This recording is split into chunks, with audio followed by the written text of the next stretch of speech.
நிறைய பேர் சேந்த மரத்துக்கிட்ட இடம் கட்டிட்டே இருக்கீங்க. அதுவும் ஹைவே மேல சூப்பரான லொகேஷன். எங்க அமைஞ்சிருக்கோம்? நம்ம ஆனைக்குளம் ரோடு. அதுல இருந்து கரெக்டா சொரண்ட ரோட்டை பிடிச்சோம்னா ஆனைக்குளம் ரோடு சொரண்டை பிடிச்சோம்னா சங்கரன் கோயில் போற ரோடு. சூப்பரான லொகேஷன். பெரிய ஹைவே ரோடு தான். பக்கத்துல ஆலடிப்பட்டி, நம்ம கருப்பட்டியில் தயாரிக்காங்கல்ல அந்த சைடு, அந்த கருப்பட்டி காப்பி கடை எல்லாமே இங்கே தான் பக்கம் தான் இருக்கு. அது மட்டும் இல்லாமல் பக்கத்தில் பாருங்க எல்லா நிறைய ஸ்கூல் இருக்கு. ஒரு 300 மீட்டர் போனாலே ஸ்கூல் இருக்கு. காலேஜ் பக்கத்துல இருக்கு. 4-5 கிலோமீட்டர் போனால் தொடர்ந்த காலேஜ் வந்துடும்.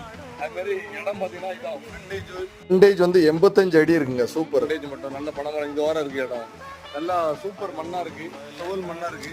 அது மாதிரி துணிஞ்சு இன்வெஸ்ட் பண்ணாலும் பண்ணலாம். மொத்த இடம் எவ்வளோ இருக்குன்னா மொத்தம் கரெக்டாக 50 சென்ட் இருக்கு. நீளம் வந்து 250 அடி இருக்கு. நல்ல இடமா கிடைக்கும். எந்த ஒரு கம்பெனி வச்சாலும் நல்ல ஓனர் சூப்பரான லொகேஷன். ஃபியூச்சர் இன்வெஸ்ட்மெண்ட்டுக்கு பெஸ்ட்டாக இருக்கும். 3.5 லட்சம் ரூபா சொல்லுவாங்க. ஓனர் சொல்லுவது ரேட்டு 3.5 லட்சம். நேரடியாக டேரெக்டாக ஓனர்கிட்ட பேசலாம். கம்மி பண்ணி பேசி முடிச்சிடறோம்.